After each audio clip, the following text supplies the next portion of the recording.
Kwa nini shetani anapigana na mtu yoyote ambaye ni mwombaji ama mtu yoyote ambaye anataka kuomba? Kwa nini shetani anapigana na yeye? Amen. Tafadhali niongeze, anasikia sauti yangu. Mimi nikitoka maombi sauti yangu inakuwa na shida. So usijaribu kuninyonga, nisaidie. Nikiwa nimetoka maombi sauti yangu inakuwa na kasoro. So itafunguka mbele. Amen. Kwa nini shetani yuko kinyume na mtu yoyote ambaye anajiita muombezi ama mtu yoyote ambaye anataka kuomba? Kwa nini? Maana sisi tunafundishwa kwamba tunafaa kuomba, lakini hatuambiwi kwa nini shetani yuko kinyume sana na mtu yoyote mwenye anataka kuomba. Unaweza kuwa uko vizuri, unaweza kaa TikTok masaa 2, unaweza kaa mtandaoni masaa 3, lakini hata kuomba dakika 10 peke yake hauwezi. Yaani unaweza kuangalia kipindi hivi ikapita saa 4 usiku, saa 5, saa 6 ndio huyo fulani, saa 7 hata ufungi macho. Ngoja tuseme kwa jina la Yesu, usingizi yote ya familia yenu inakuja.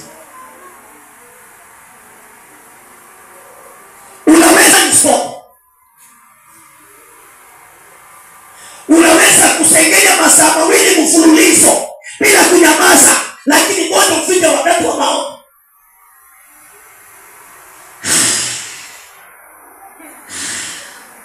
Na masaa 2 umepiga ya mchemee bila kulala, bila kusinzia. Unaweza kuangalia afro masaa 2 au sinzi. Ukidanganywa kwamba umepeleka Vietnam au hujaenda huko hapa. Unaweza kuangalia chati lisali moja, lakini kuomba dakika 10 ni shida. Bwana asifiwe.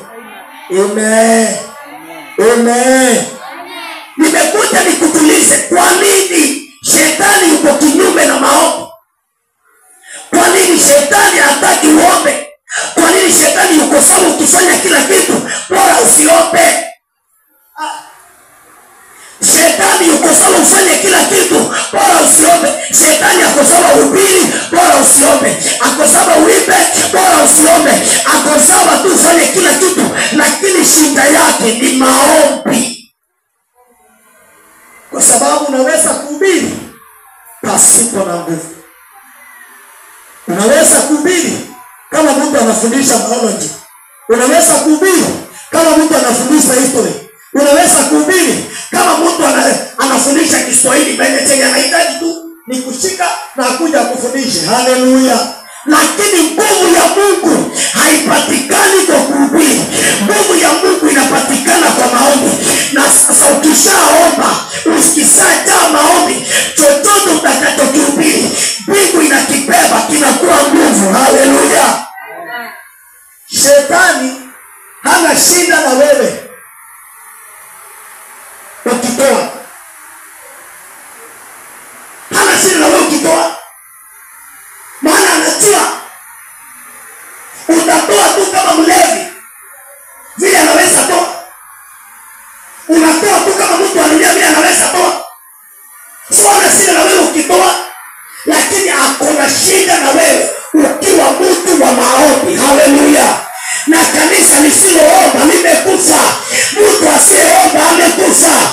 Mtu asiyeomba hana chochote kwa maisha yake, na kile akonacho ni cha Mungu kitaenda. Haleluya. Amen. Kwa nini shetani yuko kinyume na mtu wa maombi?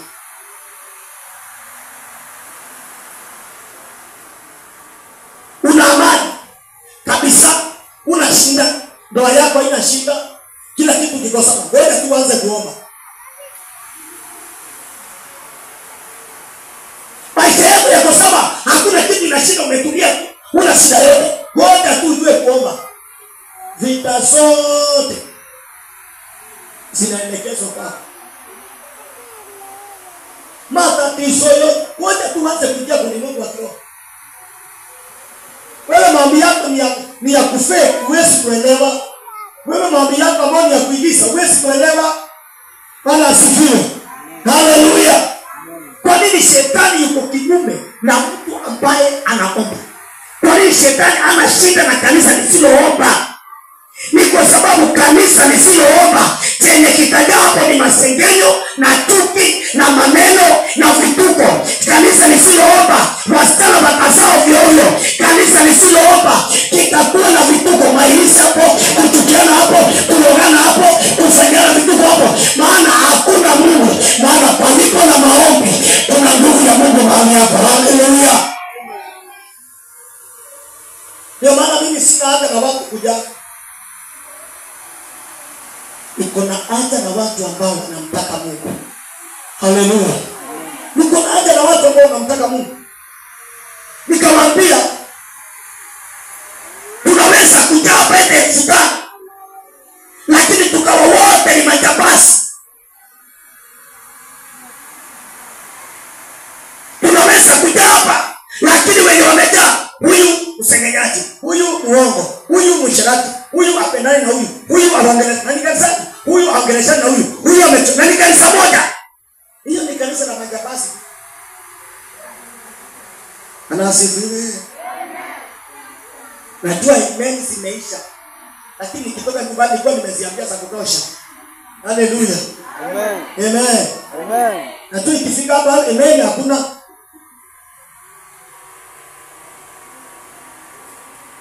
Maana mahali ambapo hakuna maombi ya kutosha, chenye kitatawala hapo ni mwili.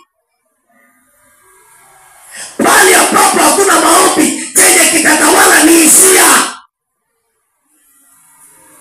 Mahali ambapo hakuna Mungu, mahali ambapo hakuna maombi, chenye kitatawala ni emotion, ni hisia.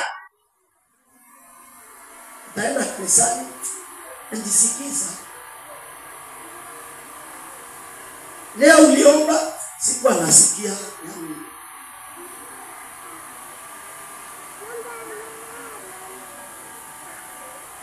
Maana mahali ambapo kuna maombi, kuna upendo. Kuna mtu hajasikia. Mahali ambapo kuna maombi, kuna upendo. Mahali ambapo kuna maombi, kuna moyo wa Mungu. Na mahali moyo wa Mungu upo, hakuna chuki.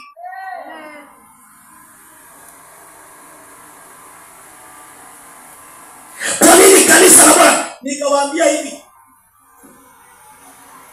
Nataka nikuulize.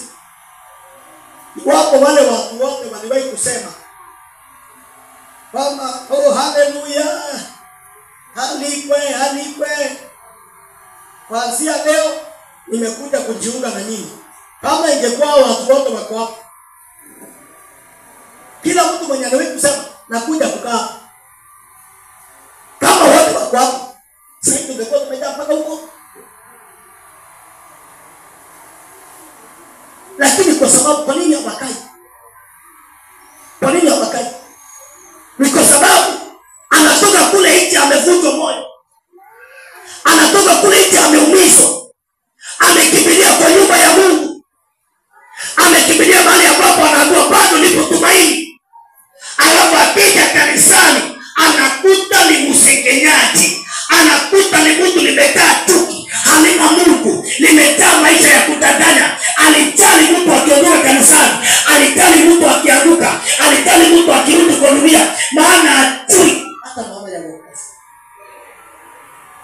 Huyo mtu akija siku 2-3 anabandikizwa mbomu na kubandikizwa, anaanguka nayo kwa kilabu tena. Kwa sababu gani? Waliopo ndani, nguvu ya Mungu haitawabadilisha. Sikia nikwambie, maombi isipokubadilisha haiwezi ikabadilisha chochote. Maombi isipokugeuza wewe haiwezi ikageuza chochote. Maombi isipokunyenyekesha wewe haiwezi ikabadilisha chochote. Na ndio maana kanisani, makanisa ya kiroho yamejaa maombi, lakini angalia umaskini ndani. Wamejaa maombi, wamejaa umaskini. Wamejaa maombi, wamejaa chuki. Wamejaa maombi, wamejaa uongo. Wamejaa maombi, wamejaa masengenyo. Wamejaa maombi, wamejaa usherati. Lakini mtu wa maombi inafai kubadilisha wewe. Ikikubadilisha wewe, chochote kwa maisha yako kinabadilika.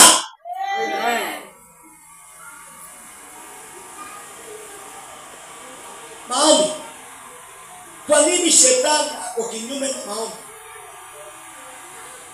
Number one, maombi.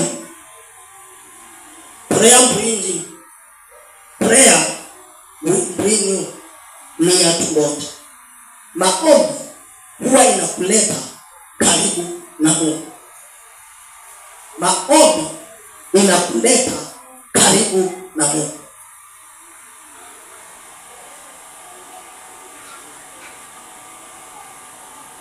Maombi inakuleta karibu na Mungu.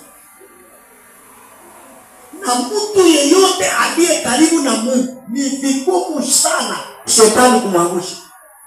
Mtu ambaye ako na uhusiano mzuri na Mungu, hata shetani anajua huyo mtu ni vigumu sana kumng'oa hapo. So maombi inakupatia ushirika wa kukaa karibu na Mungu. Ndio maana katika shamba la Edeni, Biblia inasema Mungu alikuwa anatembea katika shamba la Edeni asubuhi na jioni. Amen. Wanakutana na Adamu na Hawa, wanapiga mastori, wanaongea, tunaendeleaje? Ibada inatendeka, utukufu wa Mungu umejaa, neema imetawala. Shetani akajua iwapo huyu mtu ataendelea kukaa hapa, hatawahi gonjeka, 2 hatawahi kufa, 3 hatawahi pata shida. As long as yuko hapa ndani, hatawahi pata shida. So mission ya kwanza,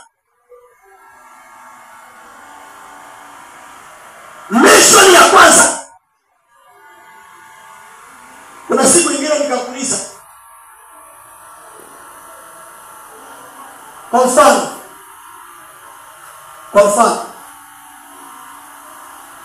hata nimtumia mtoto wangu amalika, maana tu hapa kwa siku,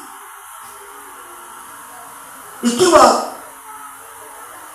mimi sahi niende pale Gongoni nilipe guest, tuingie na mamalita hapo, tumalize mchezo hapo, alafu tutoke, imemfaidi shetani nini? Amepata faida gani? Anakuuliza, amepata faida gani? Hakuna faida amepata. Kile chenye amefanya, amefaulu kuleta uadui kati yako na Mungu. Haleluya. Hakuna faida amepata. Chenye amefaulu kufanya ni ameleta uadui kati yako na Mungu. Sasa najua ni vigumu, ni rahisi kukutandika, maana hauna mlinzi, hauna mtu wa kukulinda, hauna mtu wa kukutetea. Anaweza kukubebea vile anavyotaka kwa sababu anajua umekosana na mlinzi wako. Hallelujah. In Psalms 145 verse 18.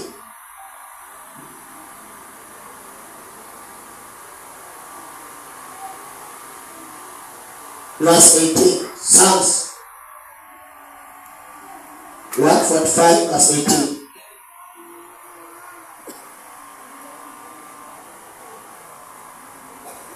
Thank you, Jesus. Sauti yangu inasumbua, lakini Bwana atanisaidia tu mbele. Sauti yangu inasumbua leo kabisa. 145 verse 18. Inasemaje? Kuna ile amepata. Waje kusoma. Bwana yu karibu na wote wakuitao. Amen. Bwana yu karibu. Bwana yuko karibu. Oh, haleluya. Bwana yuko karibu kwa wote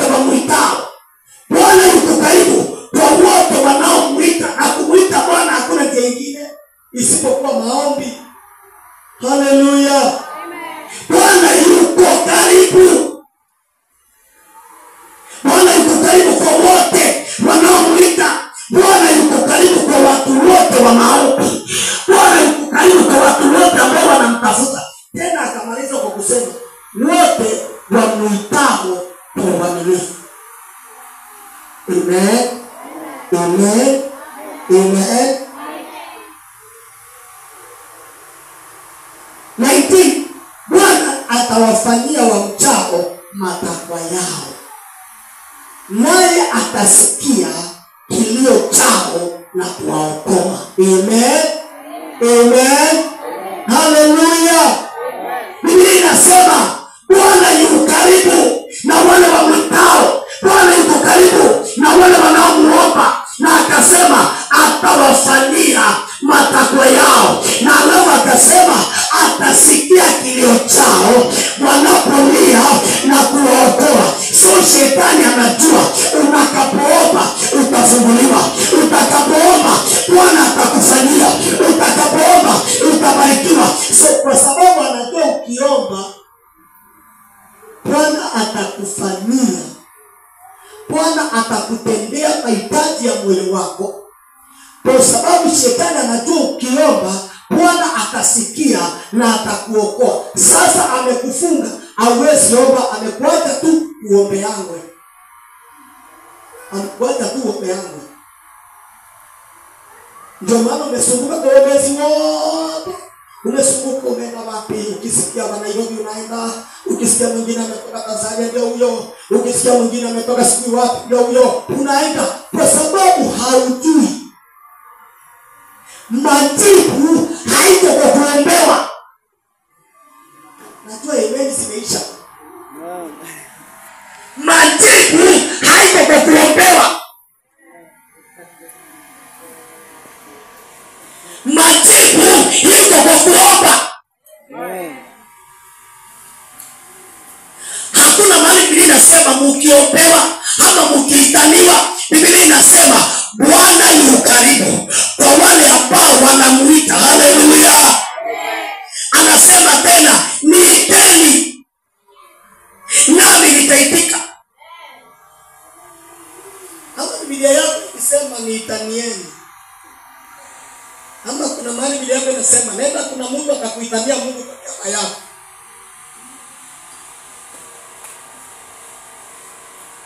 Nikakwambia iwapo kanisa la Bwana litarudishwa kwa mahali pa maombi. Listen. Katika Matendo ya Mitume 12 Petro akashikwa, akawekwa ndani.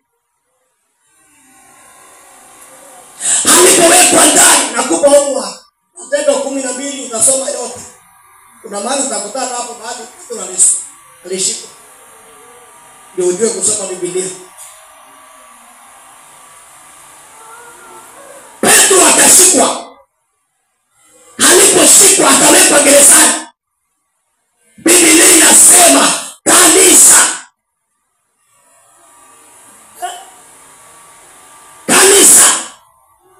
wakakusanyana, wakajifungia kwa nyumba, wakashikana mikono na wakaomba kwa ajili ya Petro. Na Biblia inasema malaika akatumwa kutoka mbinguni, akaenda mpaka mahali Petro amefungwa.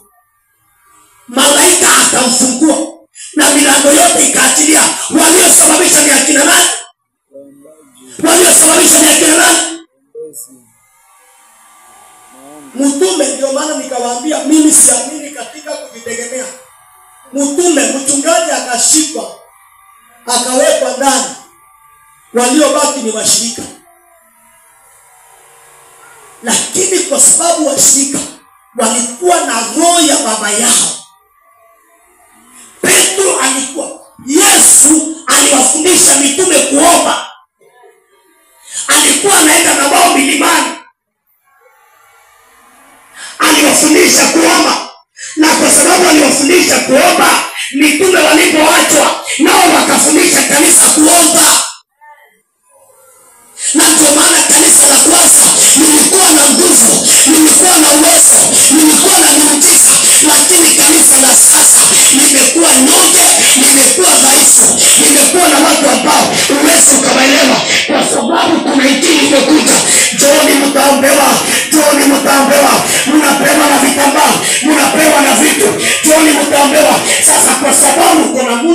kukuombea hauwezi omba.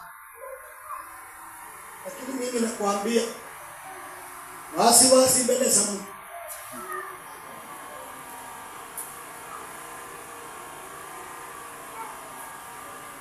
Nitakuombea lakini sio vile unafikiria. Amen. Nitakuombea maana ni jukumu langu kama baba. Lakini nakwambia tu kweli, kile kitakachosababisha Mungu atende ni maombi yako wakati itakutana na maombi yako. Kuna mtu akielewa. Kitakachosababisha nguvu ni maombi yako ikikutana na maombi yako. Amen.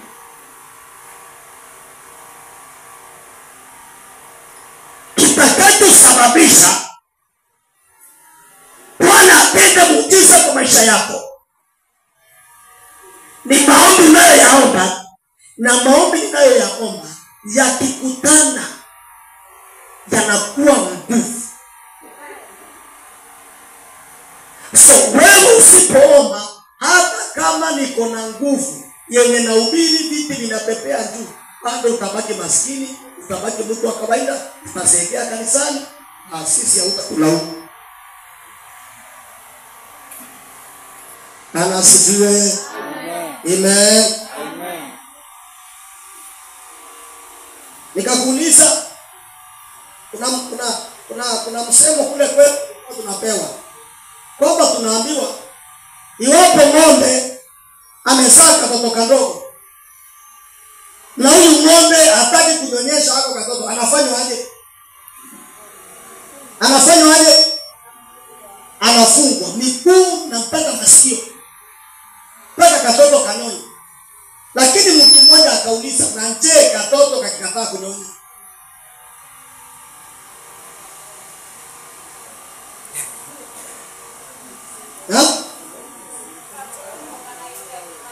Katoto kakikataa kunyonya,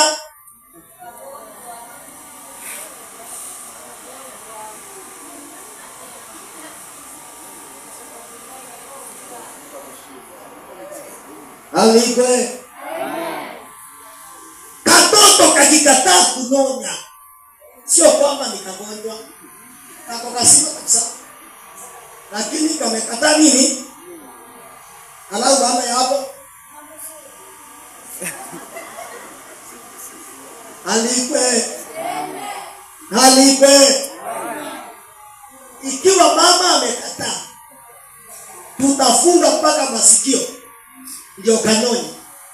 Lakini kenyewe sasa mama ana shida, lakini akataki, mwisho akafanyika nini? Kata kufa. Alafu kakikufa katalaumu nani?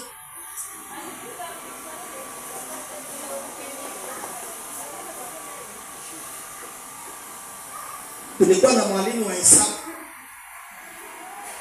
alikuwa anatufundisha na anatuambia, mimi nimefanya yangu yote. Iwapo utaanguka, unaweza kulaumu watu wangapi? Unaweza kulaumu wewe na ukalaumu wewe mwenyewe. Watu wawili ndio unaweza kulaumu, wewe na wewe mwenyewe.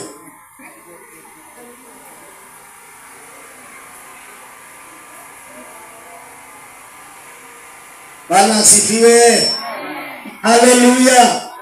So maombi, shetani anajua maombi inakuleta karibu na Mungu, na wakati wote uko karibu na Mungu hakuna pepo linawezana na wewe. Amen. Ndio maana Paulo na Sila katika Matendo ya Mitume 16:25 wakiwa gerezani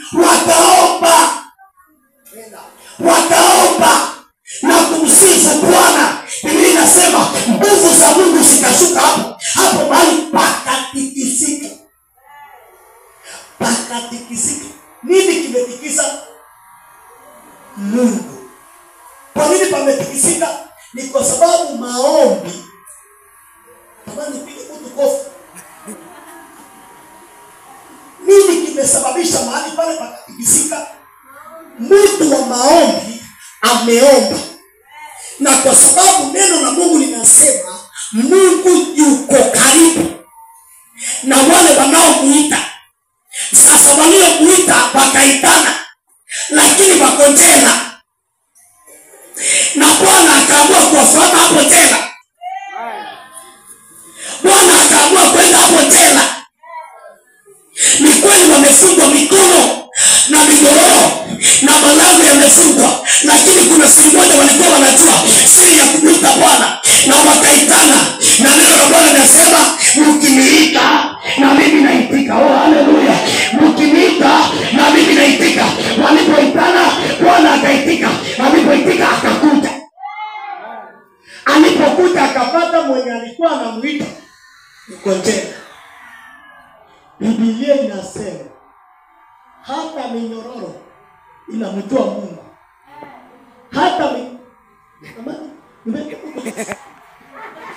Hata minyororo inamtoa Mungu. Hata malango ya tena yanamtoa Mungu. Minyororo ilipomwona haikuhitaji funguo, ikafunguka yenyewe. Jela ilipomwona Bwana ikatoa mwenyewe amekuja, mfalme amekuja, jela ikafunguka yenyewe. My God, jela ikafunguka yenyewe.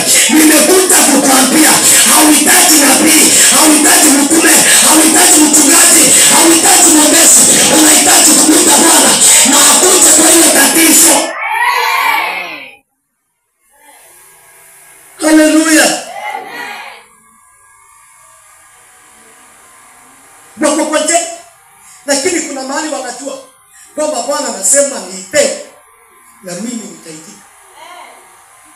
Haleluya. Wanajua kuna mahali Biblia inasema tisheni nani mtafuta, ombeni nani mtapewa. Bwana asifiwe. Amen. Ombeni nani mtapewa. Wakajua tena, lakini kuna mahali inasema tumuite. Biblia inasema usiku wa manane wakaanza kumsifu na kumuomba Mungu, na Biblia inasema mahali pale pakatikisika. Nguvu ya Mungu ikashuka mahali pale, ikatikisa mahali pale, na palipotikisika minyororo ikasema huyu amekuja ni mkubwa kutuliko. Jela ikasema huyu amekuja hata hahitaji funguo. Jela ikasema mwenye ameingia atambui kama kumefungwa ama kumefunguliwa. Haleluya. Kanisa la Bwana likaomba. Kanisa likaomba kwa ajili ya Petro. Wapi watu wanaweza kumwombea mchungaji hata akiwa kushinda, Bwana akamsaidia.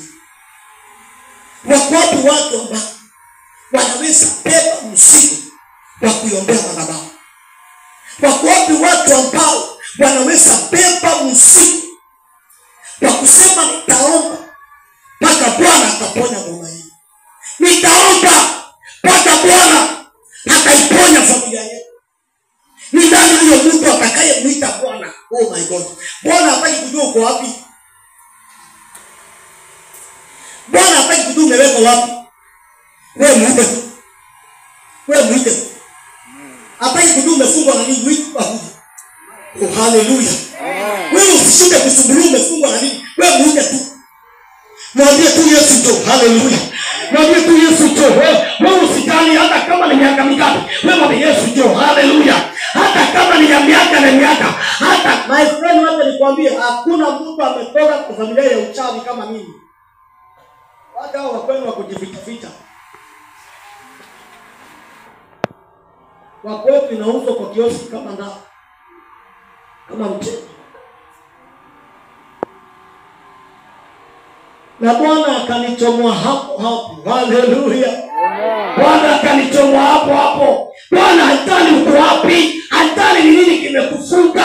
Chenye anatani ni wewe tu muite, kwa sababu kuna neno moja.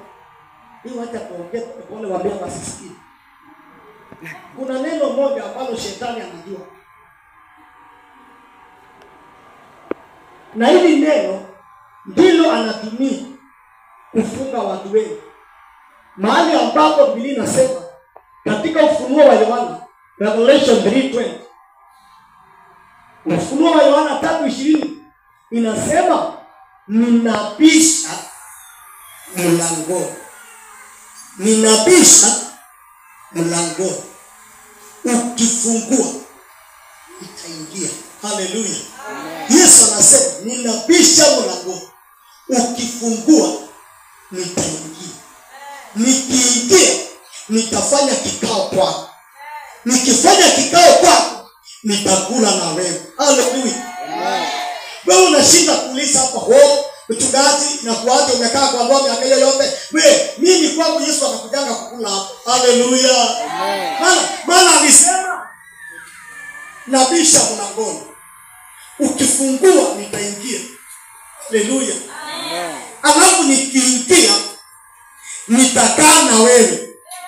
Alafu nikikaa na wewe nitakula pamoja na wewe. Wewe nikuulize, wapataje umaskini tu unakula na Ruto meza moja? Walalaje njaa ikiwa Ruto yuko kwa meza yako wewe? Sio kwa umeroka pala ile.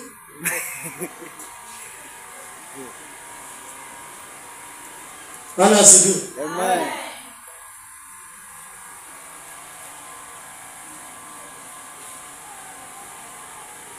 Nabisha. Ukifungua ninaingia. Nikiingia ninakaa na wewe. Haleluya. Amen. Ndio maana mimi hata ukiniambia nitakufa kesho, ninajua kuna mtu Bwana.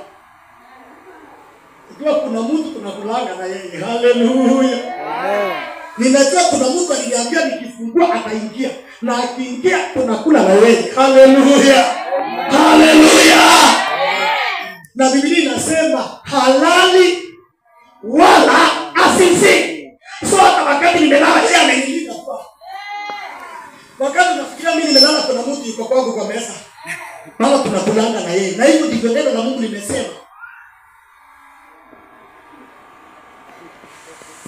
Lakini shetani amenifanya kabisa na Mungu limekuwa dhaifu. Watu wanyonge, mchungaji mnyonge, kila mtu mnyonge, kila mtu hajiwezi, kila mtu ni kiwete kivyake. Huyu ako na shida hii, huyu ako na shida hii, huyu ako na tatizo hili. Ndio nikawa naambia saa hii shetani amegeuza kanisa la Mungu likawa chache show, likawa mahali kuigiza. Yaani anawahi kwenda mahali ambao watu wanaigiza. Mahali watu wanachekesha.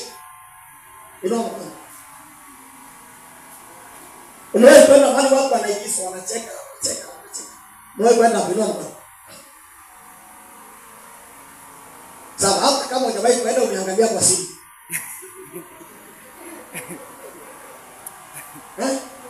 Hata kama kwenda simu ilikupeleka. Amen. Si afro na kuambia kama nimekupeleka biashara na uko hapa Mandodoro. Sasa simu ilikupeleka ukaona. Kwamba mtu anakuja anaongea vitu hapa, watu wanacheka.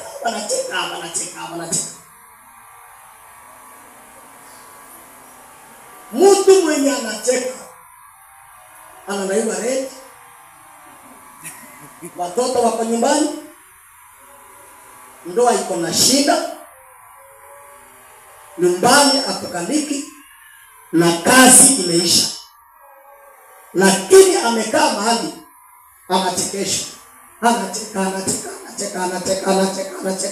Anacheka mpaka anaanguka chini. Kipindi ya kucheka ikiisha, uchekeshaji akiondoka, mchekeshaji akiondoka, renti nakwambia hello. Mwenye nyumba anakuuliza hello. Kwa sababu gani? Hakuna suluhisho baada ya kucheka. Mimi ningekuwa niko na shida wakati nilikuwa mimi ni nini, kama niko na stress, nimespili baridi, mambo inakuwa hali yake. Napiga ngine baridi, naongeza nafasi moja, ninasahau kila kitu. Lakini swali ni hii, pombe ikiisha kwa akili, bado matatizo ni yale. Bado shinda ni ile ile. Bwana asifiwe. Haleluya. Tu shetani amegeuza kanisa likawa mahali pa kuja kuchekesha, ambapo utakuja tu ufanye uende na hakuna mabadiliko. Lakini kanisa la Mungu ni mahali ambapo panafaa kuleta mabadiliko katika maisha yako. Ukija ukiwa mgonjwa unafaa upone. Ukija una kazi upate. Ukija ukiwa na maskini hiyo roho ikufe, upate neema ya kubadilika. Amen. Hiyo ndio kazi ya kanisa. Na mimi sitaki kuhubiria watu wasiobadilika. Sitaki. Eti wewe tulikutana wewe una kakitu. Tumekaa na wewe mwaka mmoja una kakitu.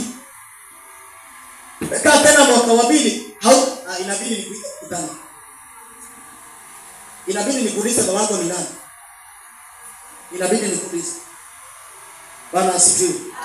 Amen. Amen.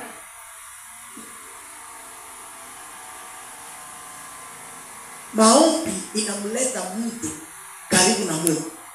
Na wakati wote mtu yuko karibu na Mungu, ni vigumu sana huyo mtu kushinda. So shetani ana shida na wewe kuja kanisani, hakuna shida na wewe kuwa na uhusiano na Mungu. So as long as uombi na hata maombi yako ni ya kuigiza. Unajua kanisani sasa hivi tumejaa waigizaji tu. Kanisani sasa hivi waigizaji tena wanasigua kweli. Waigizaji. Linakuja linalipuka hapa. Nikisema amen. Nikisema amen.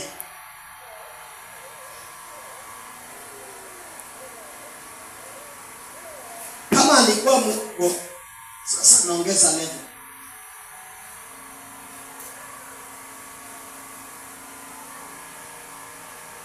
Umekuja hapa umemtongesha mchungaji.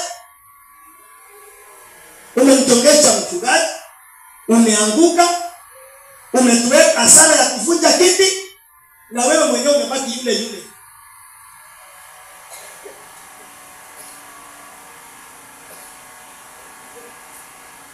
Nawaambia, injili haitakikani, lakini ndio mtahubiri. Hii haitakikani, lakini ndio mtahubiri. Mtu mmoja akaniambia, ukiendelea kuhubiri injili hii, hautapata washirika. Nikamuuliza, hata nikiwapata nitawapeleka wapi? Sina mbingu yoyote ya kupeleka mtu. Haleluya. Wala sina kusimu ya kupeleka. Mimi ni ukuje nikwambie ukweli. Basi. Nikwambie ukweli. Utatoa ni wewe. Na nashukuru Mungu kumwambia Mungu, nibariki kwanza. Sitaki niwe omba.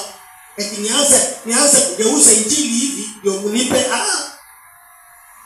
Bwana amenibariki. Nikija hapa nimeacha pesa ya saba nyumbani. Nikija hapa. Bwana asifiwe.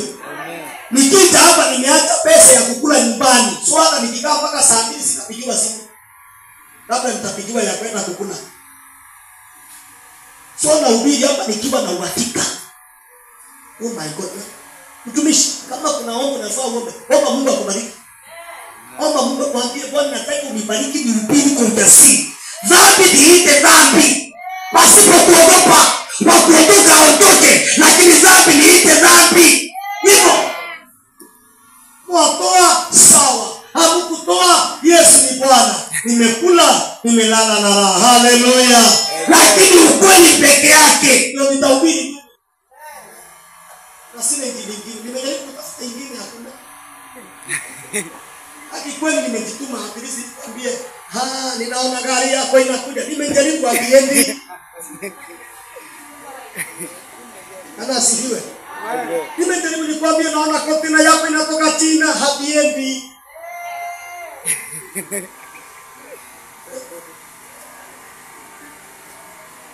Nimejaribu nikwambie bali ninaona Bwana anasema na kuna haiendi.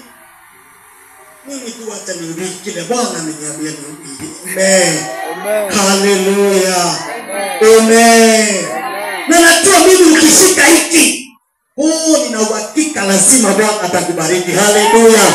Ninajua ukifuata njia hii lazima utamuona Bwana. Maombi inamfanya mtu abebe uwepo wa Mungu.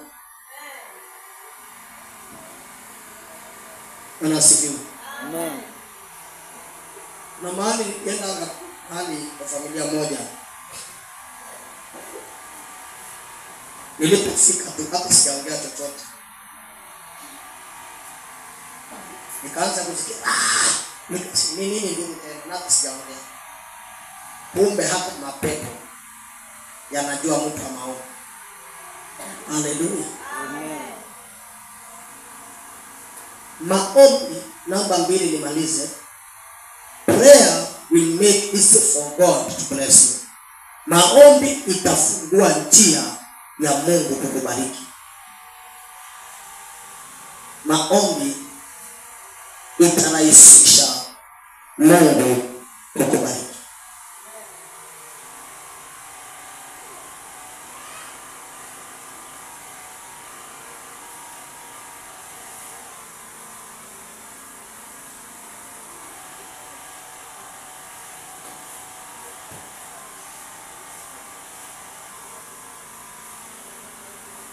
Katika Psalms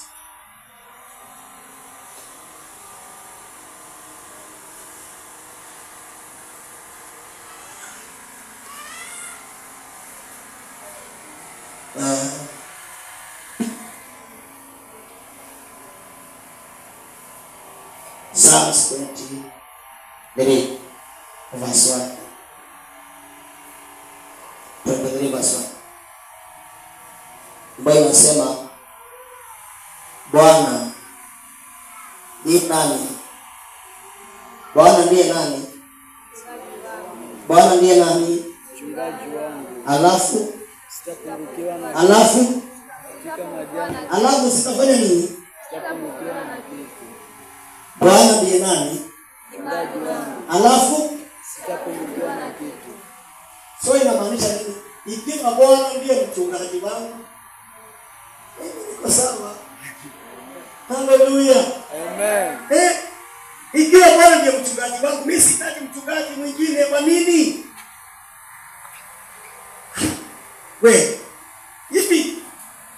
Wewe unahitaji mchungaji mwingine wa nini? Ama Biblia yako inadanganya. Tafadhali. Bwana ndiye mchungaji wangu. Halafu sitapungukiwa na kitu.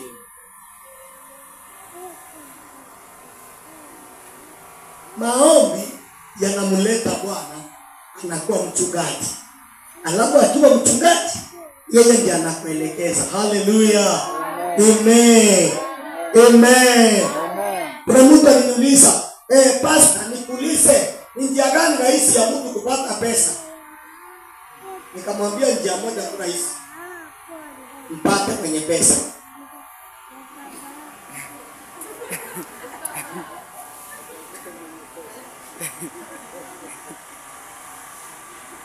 Mchungaji, ni njia gani rahisi kabisa ya mtu kupata utajiri? Nikamwambia rahisi kabisa, pata mwenye utajiri.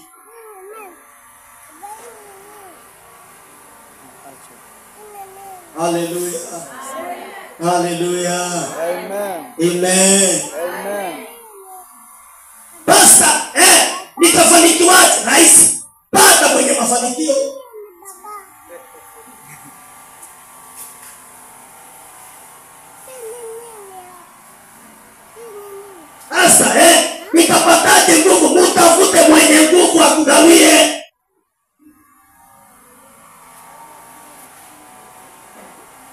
Maana tuongee pole pole. Biblia inasema fedha na dhahabu ni zangu mimi. Fedha na dhahabu. Bwana anasema fedha na dhahabu ni mali gani? Yangu. Huyo nani anasema? Mungu. Huyo nani anasema? Mungu. Anasema fedha na dhahabu mali yangu. Sasa mimi nataabikaje kwenda kutafuta fedha? Mimi namtaka huyo mwenye fedha. Maana nikipanda mwenye fedha nimepanda pamoja na fedha. Amen.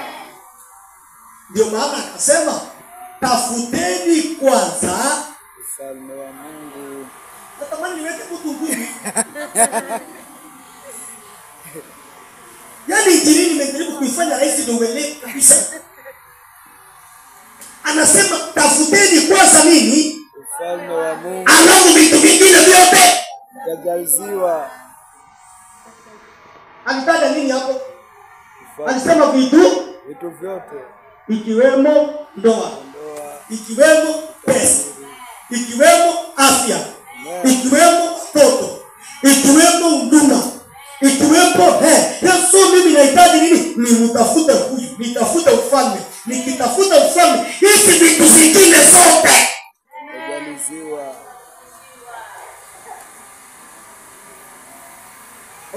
Pastor, unaomba Mungu akupe pesa? Hapana. Sasa unafanikiwaje? Mimi niliambiwa na neno la Mungu nitafuta ufalme na vitu vingine vyote nitashibishiwa. Amen. Amen. Hallelujah. Amen. Tafuta kiboko. Ikiwa umeenda ofisini mahali na ukaambiwa kuna kitu unaitikazwa, inaitwa nini? Ukienda kutafuta kazi mahali popote unaitishwa nini? Inaitwa CV. Ni CV, si ndio? Ndio. Unaitishwa nini? CV. So kama unataka udaktari unaitishwa nini? CV. Ama hii CV inasema nini hapo ndani? Inasema ulienda primary ukamaliza class 8 ukapata grade hii. Ulienda form 4 ukamaliza miaka 4 ukapata grade hii. Ulienda university ukafanya 1 2 3 ukapata hii. Sasa hiyo karatasi inakuwakilisha wewe. Hallelujah. Amen. So hii karatasi, iwapo mimi sasa pakaitishwa karatasi ya uchungaji, mimi nitaandika nilianzaka kuhubiri mwaka wa fulani na fulani, na katika kuhubiri nikafanyiwa ordination 2023 ndio nikafanyiwa ordination nikawa mchungaji rasmi. Halafu ikaletwa Midodoni. Karatasi yangu imeandikwa hivyo. Amen. Amen. So hawa watu wakiona hiyo karatasi hawahitaji maelezo mengine. Hallelujah. Amen. Tayari mimi nimeelezwa hiyo karatasi.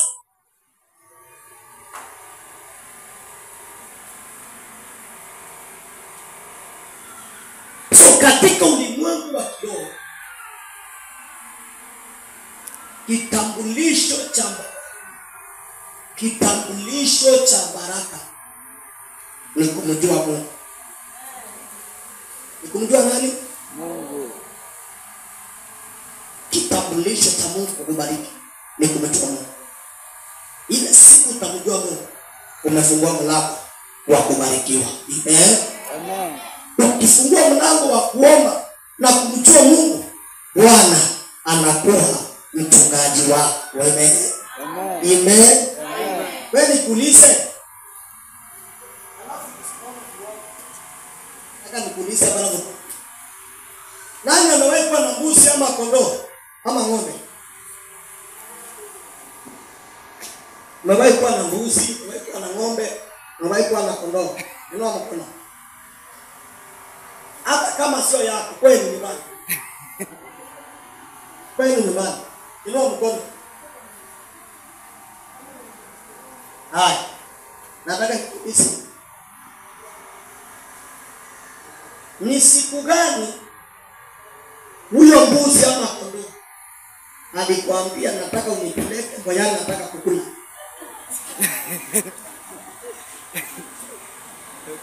Hakuna. Ng'ombe akaamuka asubuhi akakwambia unakuwa kule Gongondo kuna nyasi. Mimi nataka kwenda huko. Hakuna, si ndio? Mwenye anatabika ndani. Ng'ombe amekaa. Mwenye taabu ni wewe. Ng'ombe hata ana shida.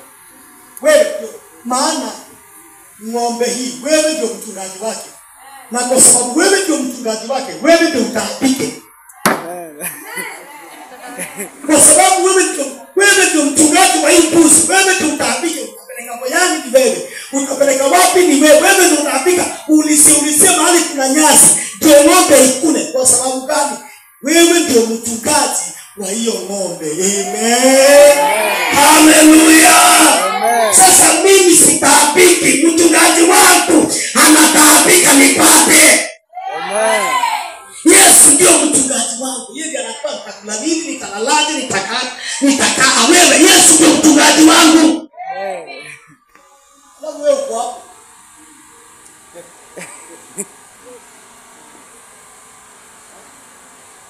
Uko hapo kama zile panya za kanisani. Unajua na salani panya za nyumbani, za kanisani ya mama ina chakula alafu imenaswa na mtego. Wala asifiwe. Amen. Maombi yanatuleta karibu na Mungu. Maombi yanasababisha ukombozi wa maisha yao. Kwa nini watu wanateseka vitu nyingi katika maisha yao? Magonjwa yasiyoisha, maroho yasiyoisha. Akianzisha hiki kinakufa, akianzisha hiki kinasama, akianzisha kila kitu kwake ni shida, sio ndoa, sio watoto, sio kazi, sio afya yake, kila kitu ni vurugu. Lakini ameenda akapewa maji, akapewa na mchanga wa Israeli, akapewa sijui na chumvi ya wapi, akapewa vitu. Nyumba zake sasa imegeuka musiamu. Nyumba yake imegeuka kama musiamu. Yaani nyumba ya maonyesho. Yeye unapata chumvi. Yeye unapata mchanga. Yaani ni nyumba ya watalii. Maana hapo kuna mchanga ya Israeli. Sio kuna nini? Na bado mabadiliko hakuna. Maana mabadiliko yako katika kuomba. Amen. Mabadiliko yako katika wewe kumjua Mungu. Hallelujah. Amen. Amen. Na mimi Mdodoni sitakuja kuinua wadhaifu. Nimekuja kuinua manjibu ya roho. Nimekuja kuinua manjibu ndani katika ulimwengu wa kiroho. Nimekuja kuinua watu wanaojitegemea. Nimekuja kuinua watu wanaojiweza. Watu wanaojua Mungu wao. Watu ambao wanajua Mungu anataka nini. Watu ambao wanajua kuabudu kama wao. Watu ambao wanasikia Mungu kama wao.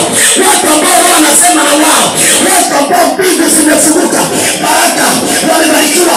Mikono yao imepona. Kazi zao zimepona. Maisha yao yamepona. Watoto wao wampone. Ndoa zao zimepona. Kila kitu ni raha.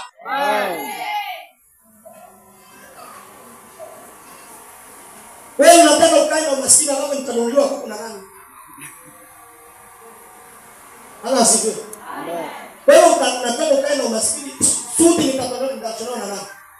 Nitanunuliwa na nani viatu? Hala asifiwe. Amen. Amen. Amen. Amen. Nataka Mungu akubariki mpaka ushindi unapeleka wapi? Angalia vile uamini. Amen. Wewe siamini.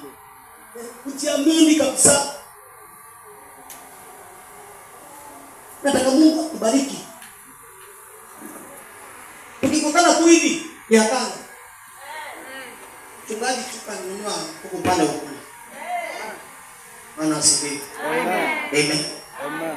Kwa nini nakazana kufundisha njia za Mungu?